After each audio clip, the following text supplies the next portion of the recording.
Buenas tardes y bienvenidos al que va a ser el primer programa del mes de marzo de Todos los libros un libro. Estamos iniciando prácticamente semana, estamos iniciando también prácticamente mes y yo creo que también vamos a iniciar pues otra nueva línea de programas en Todos los libros un libro que creo que se apartan ya de las versiones cinematográficas. Creo que febrero era el mes dedicado al cine y que ya a partir de este momento el argumento va a ser distinto, aunque como siempre es un buen programa de reseñas literarias, un programa de muy buenos libros, que dirige y presenta y coordina Alberto Sansegundo, que ya nos escucha desde su casa. Que además hoy, por cierto, Alberto, sí que se aproxima un poco más la hora a la que es la hora de emisión del programa. Sí, ¿qué tal? Buenas tardes. Sí, Hola. por razones de intendencia no hemos podido grabar como grabamos habitualmente y hoy sí que estamos por la tarde en horas prácticamente coincidentes con las de emisión del programa, ¿no?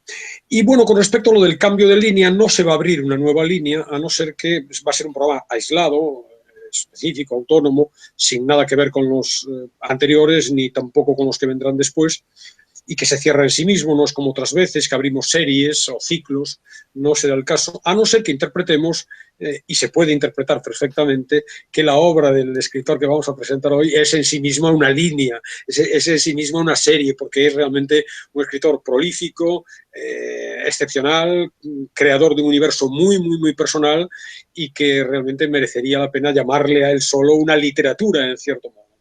No sé si además un escritor muy especial para ti, Alberto. No sé Sí, si... sí, muy vinculado a mi vida personal, por diferentes razones que yo creo que no voy a contar, o algunas sí, a lo mejor, pero y que traigo aquí hoy precisamente por una efeméride. El 28 de febrero de 1981, por tanto se cumplieron hace unos días, bueno, el 28 de febrero, aunque algunas fuentes hablan del 1 de marzo, se cumplieron 40 años de la muerte de Álvaro Cunqueiro, que murió en Vigo, en un año, este 2021, que no solamente permite conmemorar estos 40 años de su fallecimiento, sino también más adelante, en diciembre de este año, se cumplirán los 120 de su nacimiento, porque él había nacido en diciembre de 1911. ¿no? De manera que, bueno, la excusa, en principio, es una excusa vinculada a estas fechas, pero realmente no se necesita excusa para hablar de Cunqueiro, más allá de la implicación personal, del interés, del vínculo extraordinario que yo tengo con su obra, ¿no? Fíjate que, y se lo comento a aquellos de nuestros oyentes que sean más asiduos del programa o que nos vayan siguiendo en las diferentes versiones en las que se ha planteado el programa desde que empezamos en el año 2010, quienes nos sigan, digo, desde entonces, sabrán que Cunqueiro es el autor, con la de hoy, con más representaciones en todos los libros de un libro, porque es la tercera vez que voy a hablar de él. Ha participado, vamos a decirlo así, 3 veces en el espacio, ¿no? La más reciente es de 2014, en que, con ocasión del año jacobeo, presenté un libro estupendo, Por el camino de las peregrinaciones, que era una recopilación de artículos sobre la ruta jacobea, que había publicado en una editorial que aquí ha salido varias veces, ya hemos hablado, que es la editorial Alba.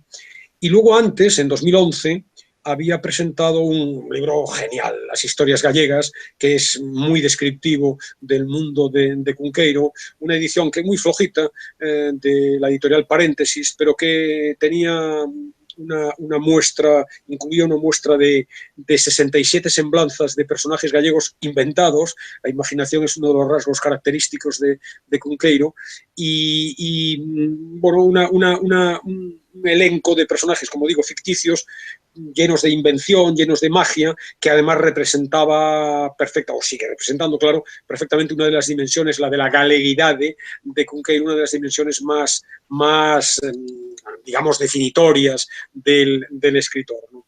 De manera que es un escritor que sí que me gusta mucho, que tiene una obra, como digo, muy variada, que puede aparecer aquí más veces todavía, porque yo lo sigo leyendo, me gusta mucho, y todavía quedan cosas que se van publicando, como el libro que hoy traigo, que paso ya Dime, sí. Antes de que pases ya con el libro que nos vas a presentar, me interesa también que nos hables un poquito del personaje, porque bueno, se habla de Cunqueiro, todo el mundo hemos oído hablar de Cunqueiro, pero pocas personas o no tantos conoceremos el personaje, ¿no? ¿Cómo era este hombre? Porque parece que, pues tú comentabas que muy imaginativo, la imaginación uno de sus rasgos característicos, pero seguramente tenía muchos más. ¿Por qué no nos hablas un poquito más del personaje? Bueno, Cunqueiro, la persona y luego el escritor, hay matices entre ambos, ¿no? Evidentemente se trata de Álvaro Cunqueiro en ambos casos, ¿no? Pero la persona era muy controvertida en su época, ¿no? En su momento. Él había nacido en Mondoñedo, y la presencia de Mondoñedo en su obra es también clave. Su padre era farmacéutico y, de nuevo, la idea de la farmacia es fundamental también en su obra, con muchas referencias a ese mundo gallego de brujería, de quiromantes, de menciñeiros, de las hierbas, etcétera, de embrujos, etcétera. Ya hablaremos de ello, porque el libro que traigo hoy habla también de esas cuestiones. Entonces, ese origen familiar, la farmacia, luego estudió filosofía en Santiago de Compostela, no llegó a terminar porque muy pronto se adentró ya en el terreno del periodismo, y él fue periodista, como digo, en su vida personal, polémico desde el punto de vista ideológico. En los primeros años del franquismo se hizo de la Falange, pero la dejó muy pronto por desavenencias de diferente tipo. Yo creo que estoy hablando ya del año 44, 45. Antes de terminados los 40 ya había roto con la Falange. Sin embargo, tuvo una presencia destacada en el mundo franquista, dirigió periódicos, en particular Yo Soy de Vigo también, El Faro de Vigo, lo dirigió durante unos cuantos años, y vinculado en principio, diríamos, a la más o menos a la oficialidad franquista. Sin embargo, es un personaje independiente, muy galleguista, y inteligente, y con, por tanto, discrepancias con el régimen, pero que nunca fue un personaje de izquierdas. Por ejemplo, en mi juventud o en mi adolescencia incluso, a mí me entusiasmaba esto Cunqueiro porque hacía una sección en el periódico que dirigía, el Envés, el Envés era la sección, que yo leía fascinado, porque aquella mezcla de magia, de imaginación, de inventiva, de historias fantásticas, de erudición asombrosa realmente, no de esta erudición pesada, incómoda y molesta, que se utiliza como arma arrojadiza para despreciar o humillar al que no está a la altura del que habla desde su cátedra, ¿no? Al contrario, una cosa muy cercana, muy llena de humor, llena de ternura. Luego hablaremos de los rasgos de su escritura, ¿no? Pero a mí me entusiasmaba. Y sin embargo, en el ámbito, bueno, pues que casi por generación me corresponde, ¿no? Cuando uno empieza a estudiar, yo también fui a Santiago, el ámbito diríamos, de la izquierda, en aquella época, con dos dedos de frente no podía ser otra cosa que antifranquista, obviamente, ¿no?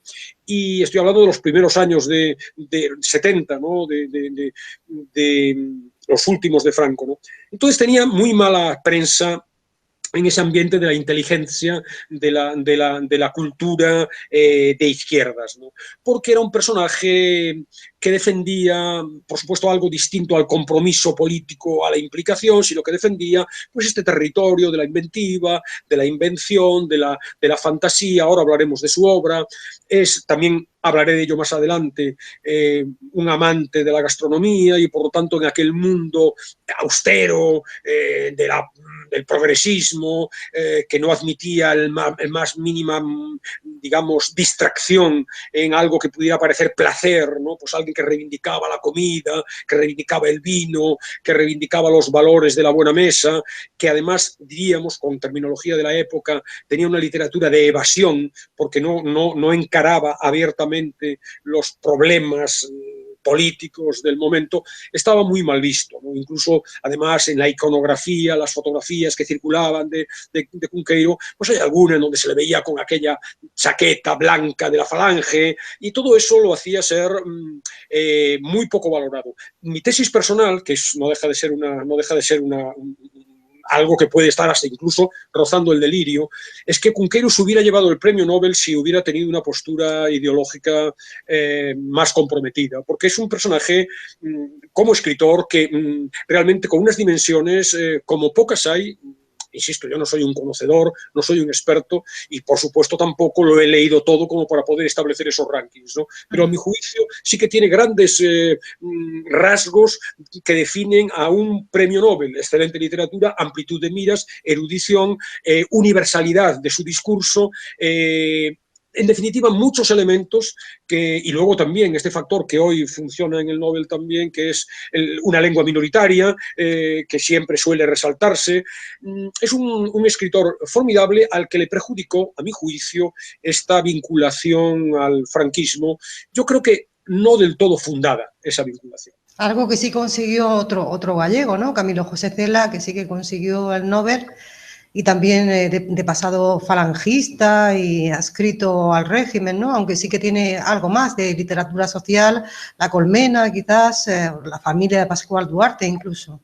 Pero fíjate, sin ser yo capaz ni querer siquiera establecer rankings, a mí me parece más escritor Cunqueiro que Cela, y lo que en mi interpretación, que puede ser defectuosa, pudo suponer un obstáculo de cara a esos premios, aunque los tuvo Cunqueiro. En Cunqueiro pudo ser una ventaja esa vinculación al franquismo. Cela fue censor en el franquismo, ¿no? Esa vinculación al franquismo sí que le pudo suponer una ventaja de cara a la concesión del Nobel. Yo creo que es una obra más consistente, insisto, con toda la modestia del mundo, con toda la humildad del mundo. Seguro que hay expertos que, si nos oyen en este momento, dirán, pero qué barbaridades está contando este señor, ¿no? A mí personalmente me resulta mucho más cercano el mundo de Cunqueiro, mucho más atractivo, mucho más cercano en todos los sentidos. No cercano porque me gusta más, sino cercano porque su literatura está más cerca del humilde, del ciudadano de a pie. Cela era más displicente, era más soberbio, estaba más poseído de su ego, cosa que en el caso de Cunqueiro es justo la antítesis. Bueno, pues si te parece, vamos con la obra, con lo que nos vas sí. la que vas a presentar hoy, que no va a ser, no sé si va a ser un compendio de toda ella. ¿Qué nos vas a presentar de Cunqueiro? El compendio de la obra de Cunqueiro es inabarcable, ¿no? Sería imposible. No, yo presento un libro relativamente reciente, es de año pasado, que se llama, no sé si se ve desde aquí, como siempre, sí, no sé si ahora se ve el título, distingue la foto de él ante su máquina de escribir. Es Al pasar de los años, artículos periodísticos 1930-1981. Es un libro voluminoso, más de 800 páginas, muy bien editado como siempre. Ahora hablaremos de la editorial, con cintas separadoras, con aparato teórico que acompaña el libro. Alberto, entonces estuvo escribiendo artículos hasta el año de su muerte. Me comentaste que había muerto en 1981 y ahí se recogen artículos de hasta ese año. En los días posteriores a su muerte se publicaron 3-4 artículos póstumos. Estuvo escribiendo hasta horas antes de su muerte. Ahora hablaremos del recopilador, del antólogo. Habla creo recordar, 25.000 artículos escritos en su vida. Llegaba a escribir 3 o 4 diarios para diferentes revistas, periódicos, etc. Aparte de dramaturgo, poeta, novelista, con una amplia obra en todos estos campos, ¿no? En este libro se recogen unos 200 aproximadamente, de los cuales cerca de 70 eran inéditos, y siguen inéditos infinidad de ellos. Están por ahí perdidos. Seguro que alguien que rastree en hemeroteca se va a encontrar luego haré, si es factible, un ligero elenco de las publicaciones en las que él presentó su obra, sus artículos, y el espectro es amplísimo, hay de todo, desde Tribuna Médica hasta periódicos de todas las provincias españolas, diarios nacionales, etc. Ahora hablamos de ello, ¿no? Pero en cualquier caso sí que quiero hablar de la Biblioteca Castro, porque es una biblioteca que nace de un esfuerzo individual de la Fundación José Antonio de Castro, que lleva 25 años, un cuarto de siglo, publicando los grandes clásicos españoles en ediciones impecables, muy cuidadas formalmente, muy meticulosas y muy casi perfectas, diríamos, desde el punto de vista del material que recoge, y como siempre con aparato teórico a cargo de expertos, de profesores, de catedráticos que amplían la interpretación que puede hacer el lector de las diferentes obras. Está toda la literatura clásica española en la Biblioteca Castro. Son libros, como digo, muy voluminosos, normalmente albergan 4 o 5, por ejemplo, está todo Galdós. Y entonces hay decenas de tomos en donde están todos los episodios nacionales, son ediciones todas, como digo, muy voluminosas, caras, la edición es muy buena, pero bueno, Pero que son más que un libro del autor de que se trate, porque lleva también pues ese aparato didáctico de información de especialistas sobre la obra del autor en concreto, ¿no? Es mucho más que un libro del escritor de que se trate. Claro, y fíjate que además no se trata normalmente de un libro del escritor, sino de varios libros del escritor que tiende a recoger la obra completa. Por ejemplo, en el caso de Cunqueiro, por ahora van ya publicados 3 volúmenes. Hay uno primero, en donde se incluye, en el año 2011, se habían recogido las novelas mayores de Cunqueiro.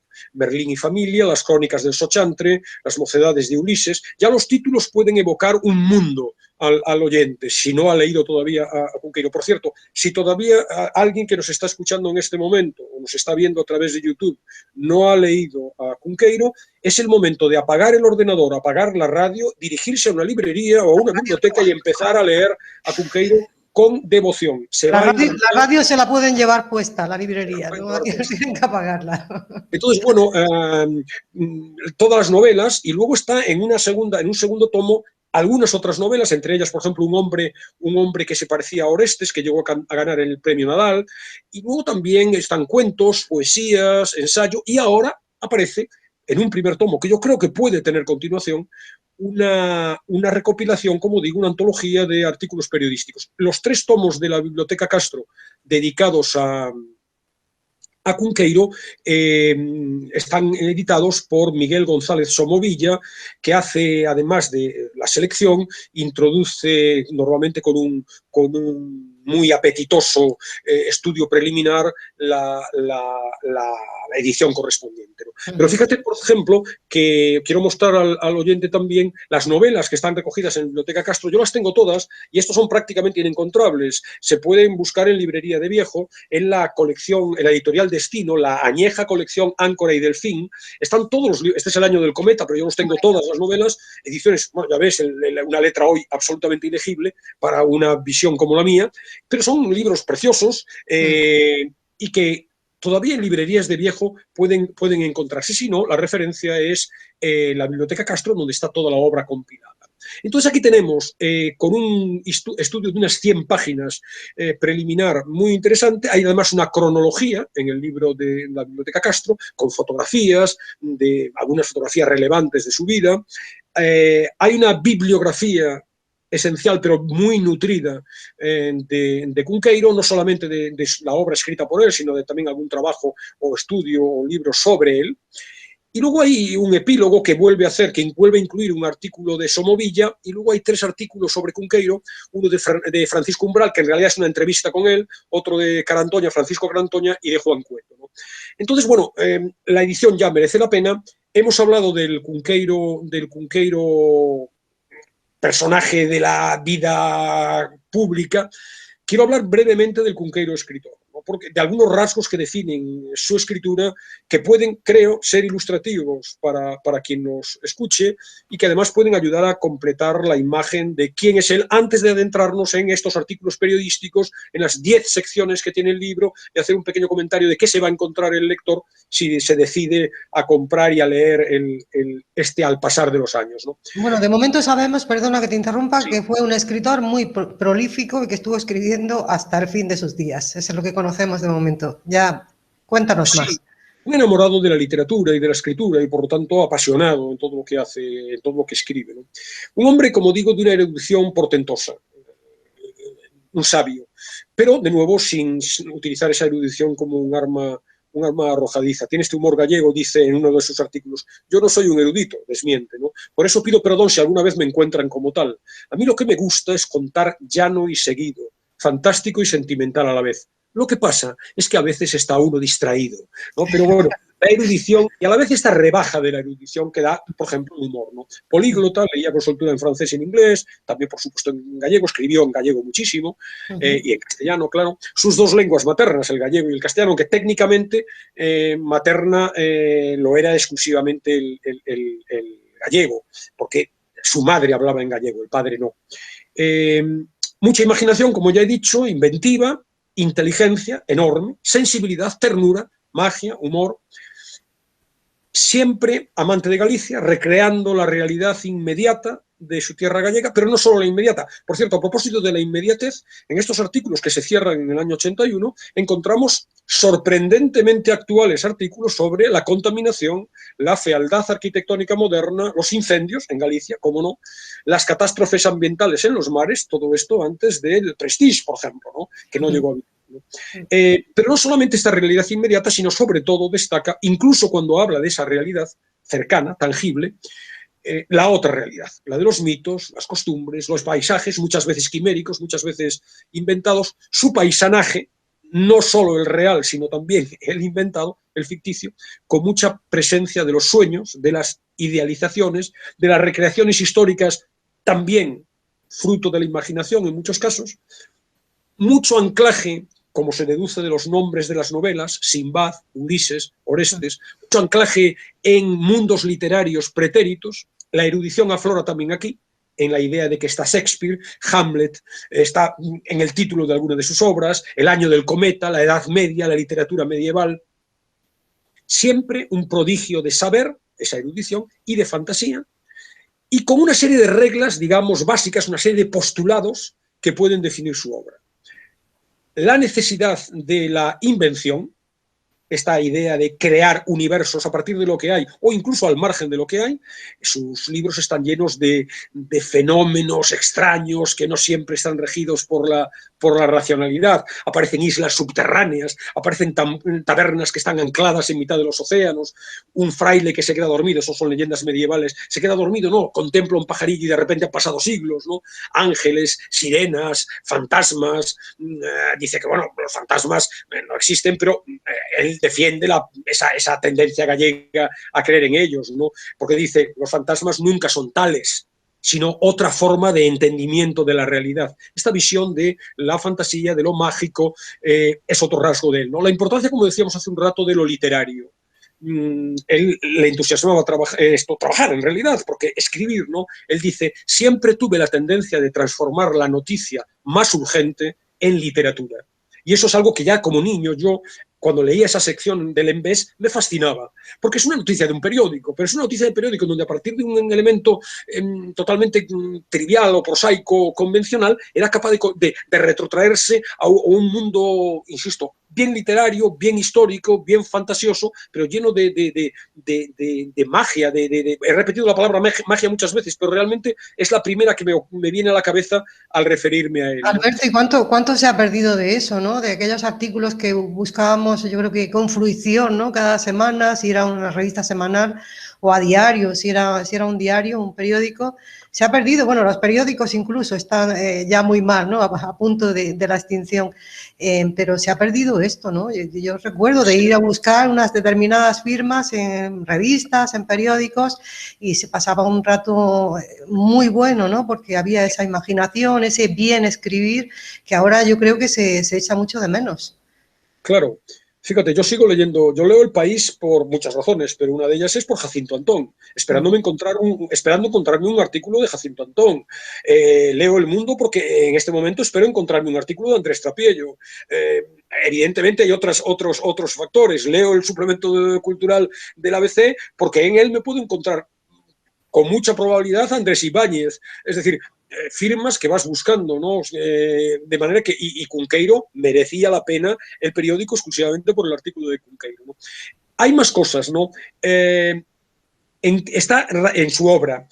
Hay una especie como de descrédito de una historia que se centra en los grandes momentos, en los grandes personajes y se olvida de la intimidad del alma de la gente, ¿no?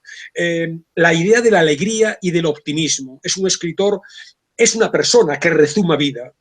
Dice con frase poética, yo creo que toda hora es alba. Todo es nacimiento, todo es posibilidad. La esperanza, el entusiasmo. Soy de la tribu de los esperanzados y los nostálgicos, dice, se manifiesta en contra de estos tiempos. Murió en el 81, de esos tiempos de los habitantes, dice, de la ciudad del desasosiego contemporánea. El pesimismo, el nihilismo, la protesta.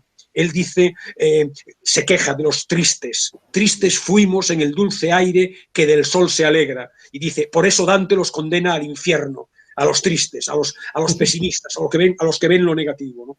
El humor permanente. Él cuenta, él empezó escribiendo de muy chaval, escribía unas novelas del oeste, muy sui generis, ¿no? Y ya entonces está el humor, porque a los indios, los sioux, que eran, digamos, el enemigo, lo proscrito, ¿no? Los hacía hablar en gallego. Los sioux hablaban en gallego en sus cuentos, mientras que los vaqueros hablaban en castellano, ¿no? Y luego esta reivindicación del otro tiempo, de una historia, de un mundo pretérito, otros tiempos más lentos, más puros, más sencillos, más limpios, menos contaminados, y frente a ese mundo siempre una mirada, o ante ese mundo, una mirada tierna, una mirada compasiva, de comprensión hacia lo humano. Él dice, habla de, por ejemplo, del Bosque animado, de Fernández Flórez, y dice que él mismo, el propio Cunqueiro habla de sí mismo, tiene la ternura un poco infantil necesaria para gustar las historias del Bosque animado, ¿no? La ternura, ese carácter también infantil de sorprenderse del asombro. Es un escritor en ese sentido fascinante, la ilusión, los sueños, llena sus historias, sus novelas, sus artículos de incisos, de digresiones, de derivaciones. Nos habla, luego hablaremos de la vertiente gastronómica, nos habla de un plato y nos cuenta la receta, pero la receta nunca es una receta convencional, no se utilizan unas ostras, sino que esas ostras han debido pescarlas unos marineros en Irán, yo no sé si Irán tiene costa, a lo mejor estoy metiendo la pata, pero que además han de ser eunucos de la corte, del rey, no sé cuántos. Es decir, esta capacidad de ampliar los límites de la más prosaica realidad, ¿no?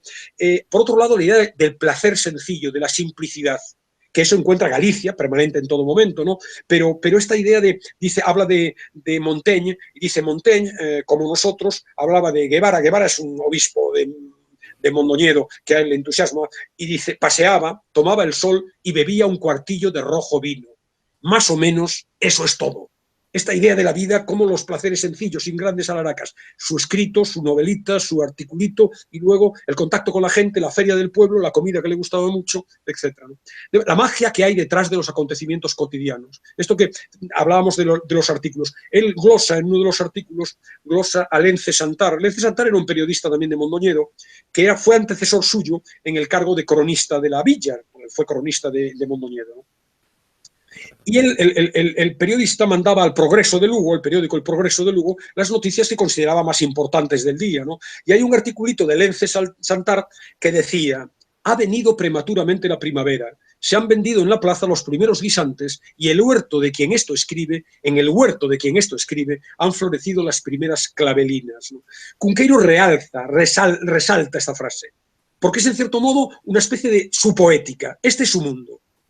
La historia, la literatura, las grandes palabras, muy interesantes, pero en definitiva la clave es la sencillez de tu pequeño huerto, tus guisantes, ha llegado la primavera, el disfrute de la vida en lo más elemental. Entonces, más factores de la literatura, la importancia del periodismo, la importancia del encantamiento y la seducción con historias. Cunqueiro es, sobre todo, un contador de historias, alguien que encandila con sus historias, era un magnífico conversador. Yo lo recuerdo de chaval, cuando lo veías con autoridad.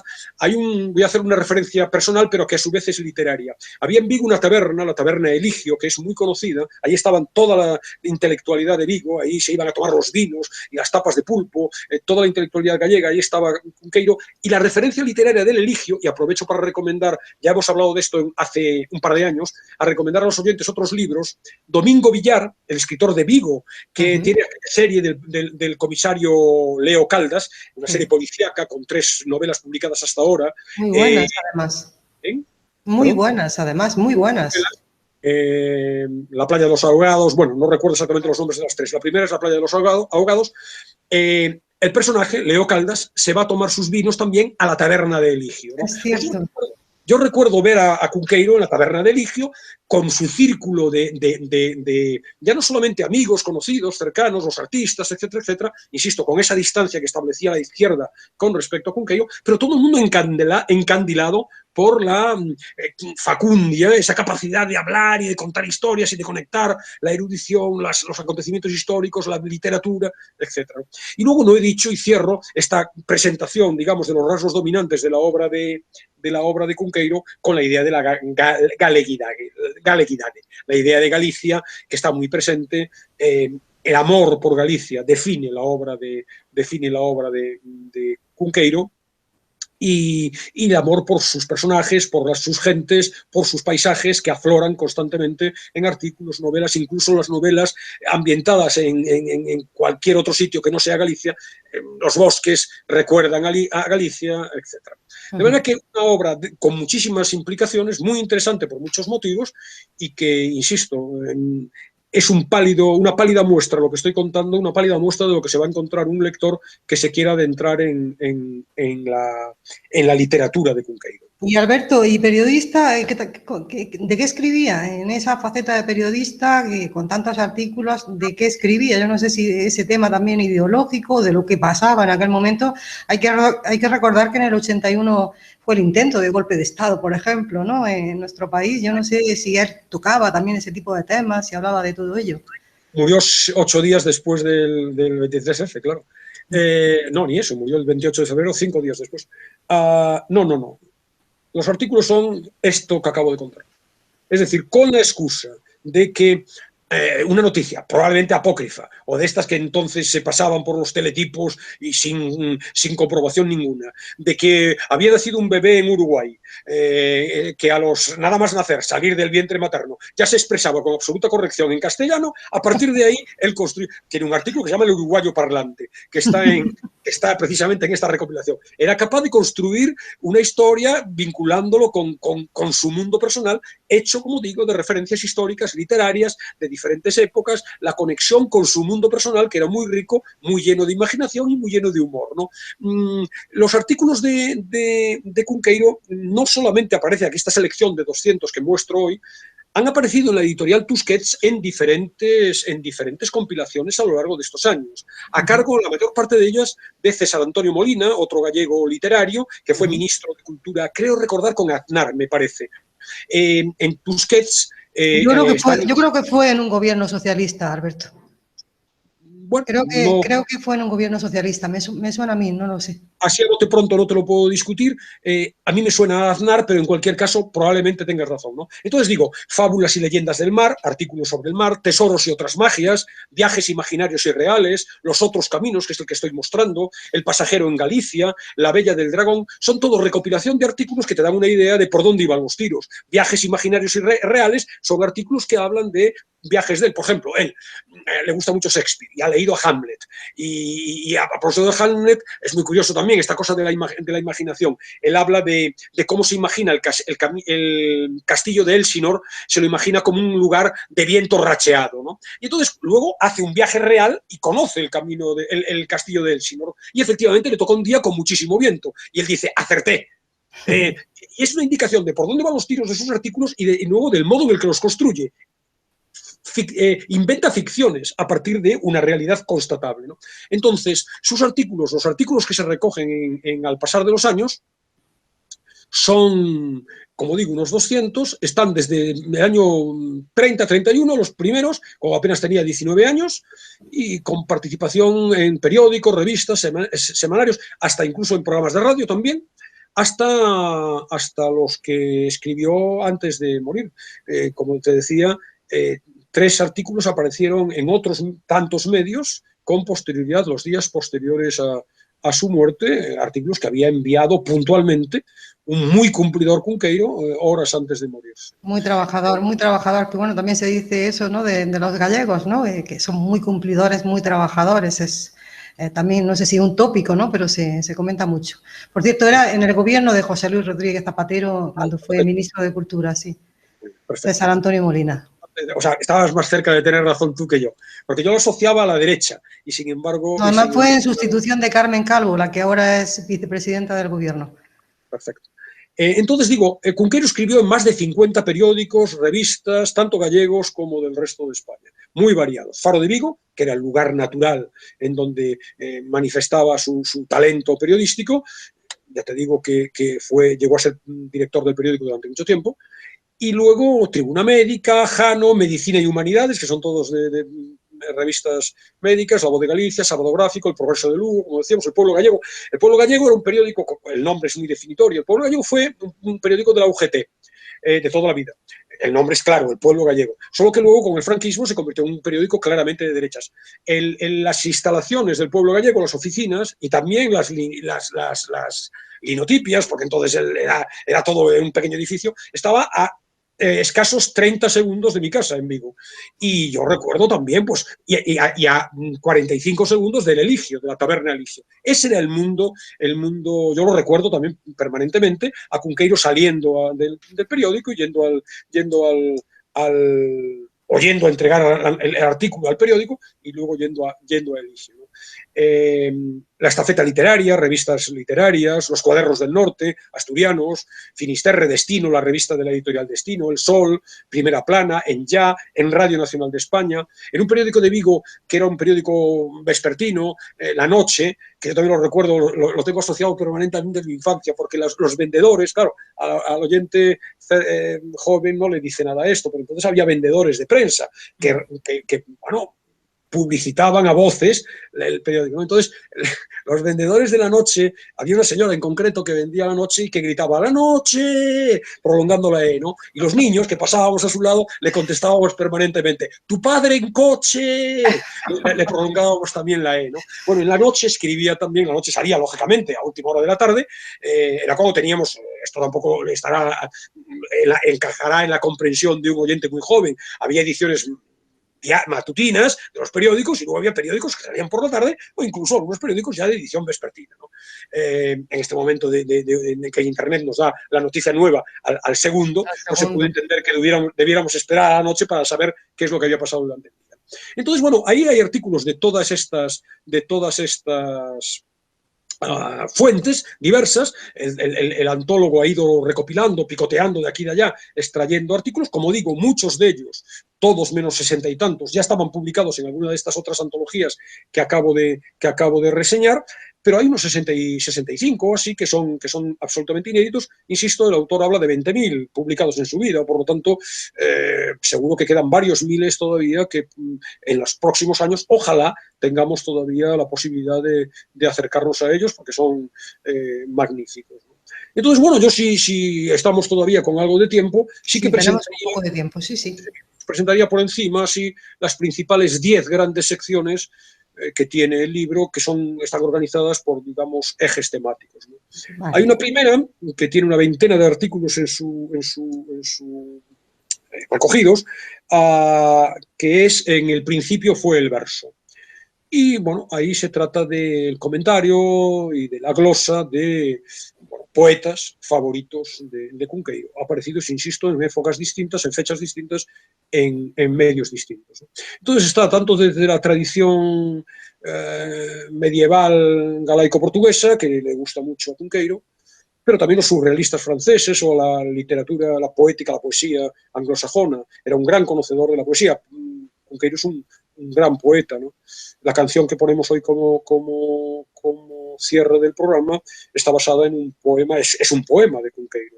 Entonces están las cantigas en esta sección, el cancionero céltico, los cantos de los anónimos rapsodas árabes, está Martín Kodax, claro, está Rosalía Castro. Hay un artículo sobre Rosalía Castro de 1964 que coincide con la primera traducción al inglés de Rosalía Castro, pero luego sí, digamos, más cercanos está Paul Eluard, está comentarios sobre Juan Ramón Jiménez, obviamente sobre nuestro, entre comillas, aunque yo no soy mucho del nosotros, y menos con respecto a Galicia.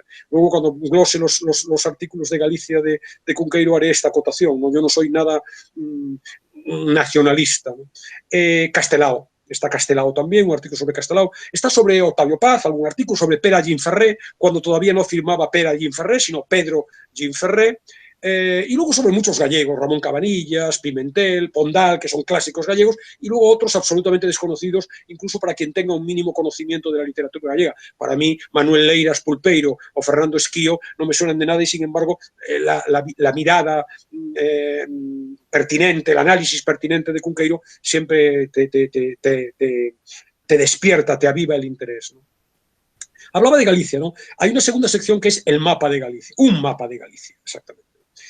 Yo soy gallego, pero insisto, no milito. Estoy en contra de esas militancias, estoy en contra del nacionalismo. Bueno, pero eres de una gran ciudad gallega, Vigo, que debe ser la mayor ciudad de Galicia. Supongo que es muy diferente, ¿no? Cuando seas de pueblecitos más pequeños, de aldeas.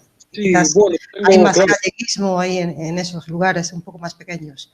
claro, tengo raíces por parte de madre, mi madre es gallega, tengo raíces familiares en pueblos pequeños, claro. Pero, y claro, me siento sensible ante la realidad gallega, pero bueno, bueno, ya es una postura ideológica. Yo no soy muy de ismos, de ningún ismo, y menos que de cualquier otro ismo de los nacionalismos, ¿no? Sin embargo, obviamente, identifico, valoro y reconozco las bondades de Galicia, como las puedo reconocer e identificar las de Castilla y León o los de Madagascar. Sí, solo que, obviamente, mi familiaridad con Madagascar es mucho menor que la que tengo con Galicia, a pesar de que llevo muchas décadas ya en Salamanca.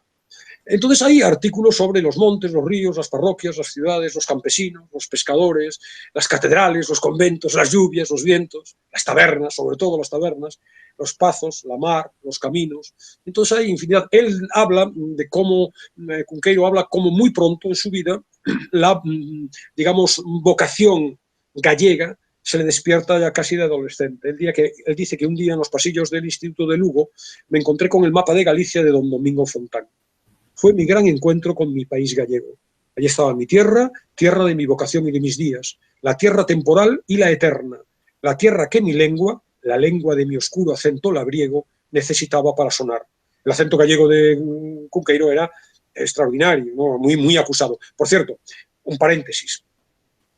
No sé si nuestros oyentes, todos o algunos de ellos, los más jóvenes quizá no, recuerdan un programa o conocen un programa de televisión española de los finales de los 70, creo que quizás se prolongó a lo mejor hasta primeros de los 80, de Joaquín Soler Serrano, ese gran periodista que se llamaba el programa A Fondo. A fondo, efectivamente. Era una entrevista de una hora en condiciones normales, a fondo, con un escritor. Ahí está toda la plana mayor de la literatura española e hispanoamericana de esa época, de los finales de los 60 y los 70. Está Cortázar, está Sábato, está Borges, y españoles. Está, evidentemente, Cunqueiro. Se puede encontrar todavía en YouTube la grabación del programa de Cunqueiro en A Fondo. De manera que yo también la recomiendo, porque ahí se nota el acento gallego de Cunqueiro, pero es un acercamiento magnífico a la obra del escritor.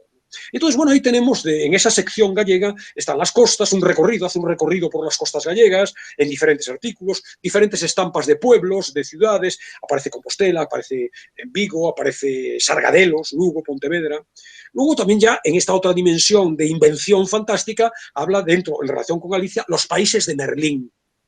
Y luego toda esta lista de brujas, de encantadores, de fantasmas, de quiromantes, de adivinos. Aparece la selva de Esmelle, que es también fabulada, pero que tiene un vínculo real. Los fantasmas, como digo. Hay luego reflexiones sobre los vientos gallegos. Por ejemplo, ahí está la erudición. Habla de repente del ventus válidos de los latinos. El ventus válidos, etimológicamente, es lo que va a dar el vendaval, en esa taxonomía de vientos. Es un foco permanente, gozoso, de sabiduría deslumbrante, ¿no? Tiene artículos sobre la gaita, sobre la fecundidad de las mujeres y la de los campos bajo el influjo de la luna. Tiene un relato desternillante sobre los paraguas, este paraguas negro, voluminoso, clásico.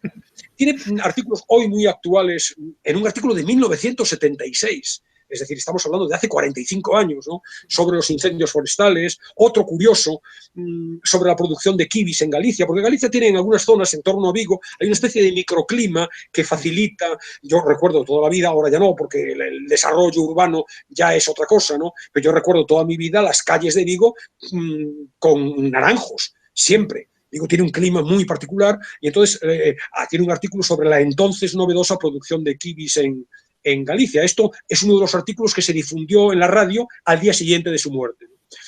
Hay otra sección que es por la ruta jacobea, era un gran amante del Camino de Santiago y lo practicó en diferentes ocasiones y por diferentes medios.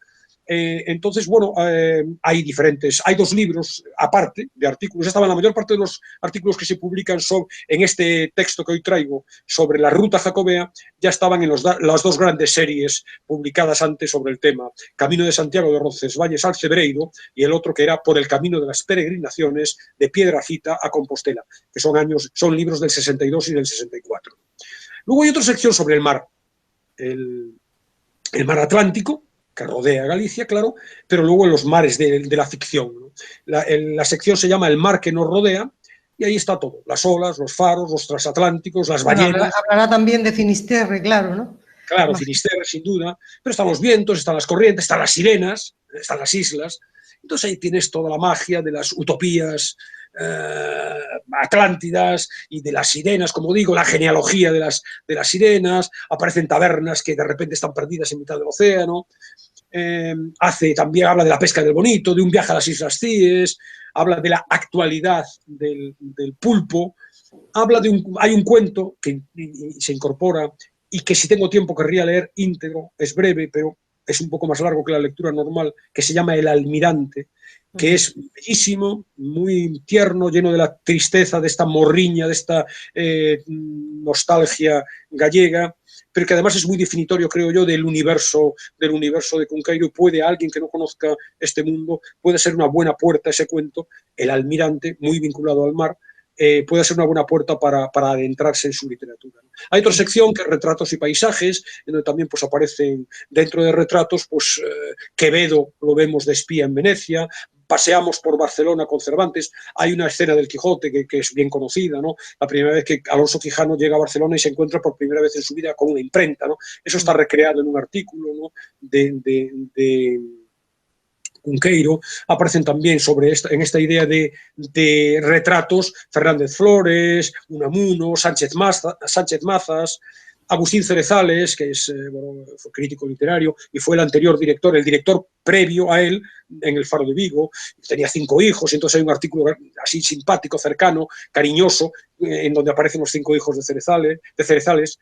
Y luego lo que decía de Hamlet, y luego dentro de paisajes pues habla de la lluvia, de los rayos, de los truenos, de la muerte, de los corresponsales periodísticos. Aquí aparece en esta sección lo que comentaba del uruguayo parlante. Habla también ahí aparece también lo de Nube Roja, el nombre del indio del cuento que él contaba, que él escribía cuando era chaval, ¿no? El indio aquel que hablaba Sioux, que hablaba en gallego, de su pasión por las bolas de cristal, ¿sabes? Estas bolas de nieve, de cristal, sí, que aparecen en una referencia. En Ciudadano Kane, por ejemplo. Kane, el Rosbad de Ciudadano Kane, ¿no? Bueno, el Rosbad era el trineo. Vamos a hacer el spoiler para quien no ha visto Ciudadano Kane, pero en la escena de la muerte del personaje acaba dejando caer de su mano aquella bola de nieve, ¿no? Una sección excepcional es la que recoge la pasión gastronómica de Cunqueiro. Se llama De Varia Coquinaria, y bueno, es que es un eje central de la obra de Cunqueiro. Cunqueiro ha escrito muchísimos artículos sobre cocina, ha escrito 2 libros indispensables sobre cocina. Yo creo que hoy prácticamente inencontrables. Traigo uno, porque no voy a mostrar todos los que tengo. Traigo La cocina cristiana de Occidente, que es un clásico. Este es del año un cordero, 60, ¿no? ¿Perdón? Es un cordero lo que aparece en la portada, ¿no? Degollado, o sea, a punto de ser degollado, digo. En una colección que sacó hace muchos años la editorial Tusquets, que se llamaba Los 5 sentidos. Este libro que yo tengo es del año 81. La primera edición de este libro es del año 69. Y luego tiene otro libro todavía muy anterior, que es Teatro Venatorio y Coquinario Gallego, que es del año 58, en colaboración con otro escritor gallego también, José María Castroviejo, en donde hablan de caza y de la cocina posterior. Era médico, ¿no? José María Castroviejo no era médico. A mí me suena que era doctor, ¿no? Probablemente era médico también, ¿no? Entonces, bueno, hay una primera edición con solo 500 ejemplares. Yo no sé por qué extraña razón tengo yo uno de esos 500 ejemplares. Es un libro muy antiguo, como digo, del año 58. Entonces, en esta sección del libro de los artículos se recogen publicaciones periodísticas que hablan sobre todo lo que puedas imaginarte relacionado con la gastronomía. Entonces tienes, por un lado, la idea de los vinos, Entonces tienes tanto los vinos gallegos, el Ribeiro, el Albariño, otros no tan conocidos quizá, como el Godello o el Amandi, y luego están los aguardientes, los orujos, todo esto con una erudición extraordinaria, porque se lo sabe todo. Sabe el monje medieval cómo lo hacía y cuenta batallitas muy atractivas. Es una delicia leerse los artículos. Yo no sé cómo hay personas que pueden asimilar tanto, Alberto. Yo no sé cómo hay personas que... Pero las hay, ¿eh? Las hay. Mucha inteligencia, mucha capacidad, mucho talento y además mucha voluntad, mucho esfuerzo. Claro, si se pone a escribir todos los días, leyendo sistemáticamente. Entonces, bueno, ahí está un artículo sobre el whisky sajón, del que conocemos su etimología, agua de vida, ¿no? Y luego el elenco de los platos que comparecen en los diferentes artículos, pues oye, porque estamos a estas horas de la tarde, que si estuviéramos a cuando grabamos normalmente, babearíamos mientras lo vamos contando, ¿no? Bacalaos, lacones, hay comida gallega, claro, codornices, capones, pero de nuevo los capones, ¿no? La historia de los capones, cómo se produce, cómo se llega a que sean capones, cuál es el proceso, de dónde tienen que ser las manzanas que se les introducen en el horno para que luego sepa. Esas manzanas no pueden ser de cualquier sitio, tienen que ser de un árbol determinado y entonces le permite, estoy inventando, pero en realidad ese es el proceso, le permite contarnos una historia acerca de las manzanas que tenía el rey Merlín en no sé dónde, o el mago Merlín en su bosque fantasioso, ¿no? Es un canto a la vida, ¿no? Plasmar lo que de especial tiene todo, ¿no? Claro, hay infinidad de relatos que hablan de empanadas, de bonitos, de lampreas, de percebes, relatos fantasiosos que parecen sacados de verdad de las mil y una noches, ¿no? Es muy militante, no sé qué tal llevaría hoy este auge de lo gastro, este auge de los masterchefs variados, este auge de las cartas un tanto, no sé cómo llamarlas, imaginativas es despreciar la palabra imaginación, ¿no? Fantasiosas o quiméricas que se incluyen en la actualidad en los restaurantes. Él defiende, es militante de una cocina, la cocina que procura mantener el sabor natural de las cosas, dice, sin luminotecnia culinaria. Entonces, claro, estamos hablando de un territorio muy fecundo para esto, que es Galicia. En Galicia basta que cojas el pulpo y con que le pongas un poco de aceite, un poco de pimienta y un poco de sal, se acabó el problema. No necesitamos cocinar demasiado, ¿no? Porque la materia prima es muy buena, es buenísima. Tanto los productos del mar como la carne, ¿no? Que también es muy buena, todo lo que hay. Pero fíjate que además, y el marisco, por supuesto, pero fíjate que otra muestra de la inventiva, ¿no? Tiene un artículo en esta sección de la gastronomía en donde presenta el supuesto, uno nunca sabe a qué atenerse cuando lea Cunqueiro, si es real o es inventado, ¿no? Una supuesta discusión, un supuesto debate que tiene sus raíces ya en el mundo latino acerca de si es o no legítimo que el cocinero, mientras está cocinando, meta el dedo en la salsa para probarla. Entonces, al parecer hay una discusión académica entre dos tendencias, una más mediterránea y otra más sajona, más anglicana. La mediterránea abogaría, porque es no solo legítimo, sino imprescindible que el cocinero meta el dedo en su salsa, mientras que los sajones, supuestamente más rígidos, más severos, proscribirían ese comportamiento. Bueno, este es el tono, esta es la índole de los artículos de Cunqueiro. Hay secciones finales como Aprendiz de brujo, donde aparecen de nuevo pues, esta idea de historias sobre nigromancia, sobre magos, sobre, por ejemplo, algo que yo desconocía, la margaritomancia, que es el conocimiento, la adivinación a través de las perlas. Entonces, yo pensaba que eran las margaritas, el signo claro, de a lo que apunta el nombre, pero sin embargo son las perlas. Pero también habla del tarot, de otras artes quirománticas. Habla, por ejemplo, de un liliputiense, muy liliputiense, que estaba encerrado en un membrillo y la República Veneciana lo utilizaba dentro del membrillo como espía, mejor dicho, lo utilizaba como espía el Gran Turco en la República Veneciana, ¿no? De manera que historias de ese estilo, hay luego con respecto a estas cuestiones de la magia, ideas o artículos sobre la alquimia, sobre la Santa Compañía, y aparecen por ellos futurólogos, videntes, cabalistas, transmutadores de metales, hay muchos artículos relacionados con esto. Conectado con este mundo está el de días de curación. una sección sobre sanadores, curanderos, boticarios. Esto le gustaba mucho porque la botica de su padre, en ese cuarto de atrás de la botica, se cocían las historias, se cocían también los ungüentos de la época. Si Cunqueiro nació en 1911, puedes imaginarte, lógicamente, que su padre es un señor del siglo XIX y, por lo tanto, la trastienda de la botica pues era ese mundo de pócimas, de remedios portentosos para curar diferentes Claro, dolencias. que yo recuerdo incluso también, Alberto, de determinados medicamentos que recetaba el médico que te los preparaban directamente en la botica. Yo todavía tengo algún recuerdo de eso, de que los preparaban allí. Técnicamente en este momento se siguen haciendo fórmulas magistrales, pero claro, cuando entramos en alguna farmacia de estas que es visitable, porque tiene una estantería con todos los vasos, los frascos, etcétera, preciosos, en este momento esos vasos, esos frascos, esas redomas que ahí están colocadas son exclusivamente de adorno, pero en su momento contenían los ungüentos, las pócimas, las hierbas, las plantas, etcétera, que se utilizaban, ¿no? Bueno, esta sección es muy interesante, la conecta también con literatura de este estilo, con Shakespeare, con Proust, con Lovecraft, que es este mundo fantástico, y son artículos casi todos aparecidos en Tribuna Médica. Hay otro, muy curioso, otra sección, Notas para un diccionario de Los Ángeles, son artículos sobre Los Ángeles. Él pensaba escribir un libro que no llegó a terminar, y ahí hay, bueno, como siempre, fuentes históricas, como te puedes imaginar, fuentes históricas sobre Los Ángeles, lo que quiere decir que tampoco sabemos hasta qué punto son científicos, ¿no? Por ejemplo, para que veas otro ejemplo también de este juego entre la erudición histórica y la invención desaforada, leyendo esos artículos acabamos aprendiendo que existen o han existido en total 301.655.722 ángeles. Te da la cifra exacta.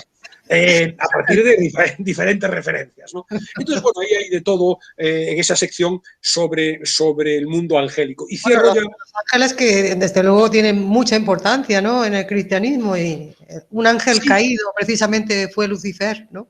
Claro. Él lo conecta con su interpretación de la vida, que es la racionalidad, el espíritu científico ciego de nuestra vida actual, de nuestra vida contemporánea, esta cosa industrial, esta cosa productiva, material, como digo, extremadamente racional, no define ni mucho menos la realidad del ser humano. Y como eliminemos, es decir, él dice que si rechazamos de plano toda explicación sobrenatural de los sucesos del día, nos estamos hurtando una parte fundamental de nuestra existencia como seres humanos.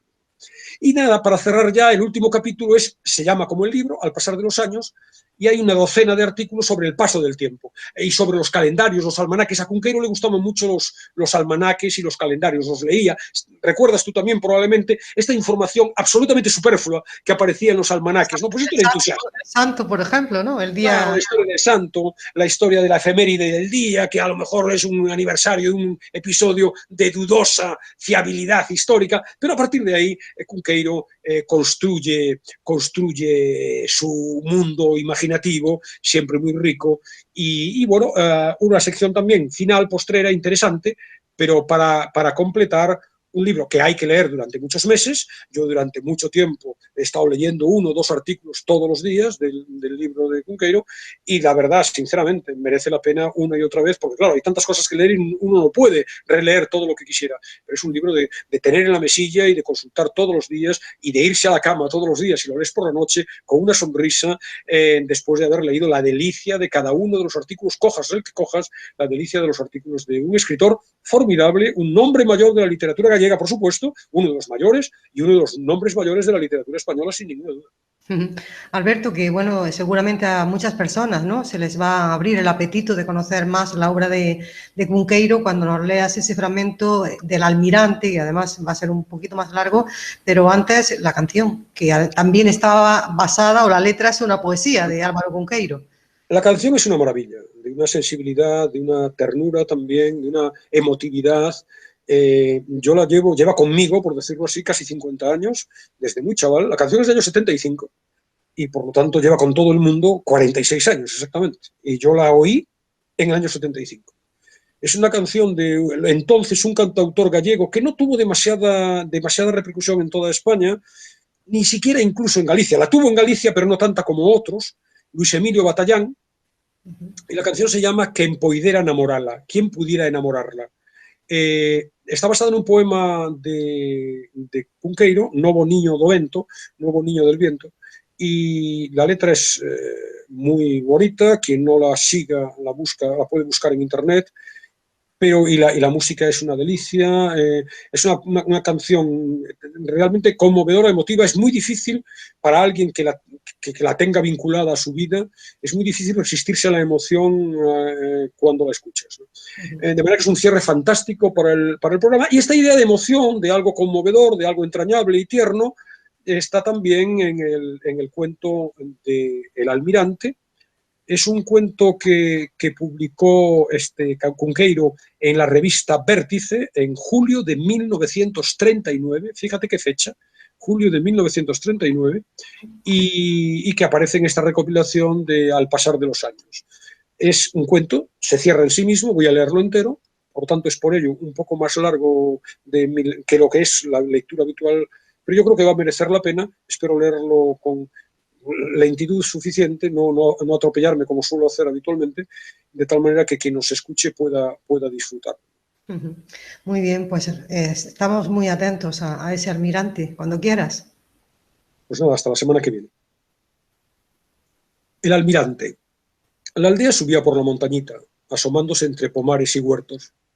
Al coronar la cumbre se desparramaba y abría una plaza redonda, presidida por el campanil de la iglesia y el canto alegre de una fuente de ancho pilón, fuente que daba agua por dos caños bulliciosos y opulentos.